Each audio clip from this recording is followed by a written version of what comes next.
welcome to Pet Food Forum TV. I'm Kristen Levine, your host, and now joining me is Isaac Matthews. So now you gave a presentation earlier today and you asked the question, is a silent pendulum swinging?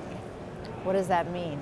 Well, the thought there is the pendulum of capacity utilization, and we've seen that in other industries. You have to stop and think with all the capital investment in the industry, what's going on here? Is there a capacity utilization concern in the future?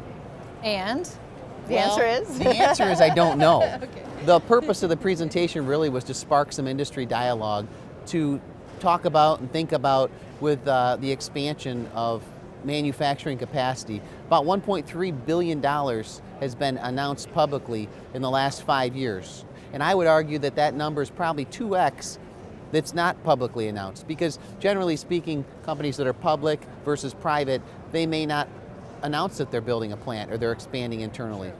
So right now, how are we doing with capacity in the pet food space? That's a difficult number to know, but I would say, in my opinion, I think we're at or close to equilibrium. Coming from a deficiency? Yes, coming from a deficiency, and with all the investment going on and the expansion, we might be reaching equilibrium or surplus. Right. The challenging part of this is that the overall industry, the dynamics of what is going into dog food and cat food has changed. So the plants we have today and in the past are different than what we need in the future.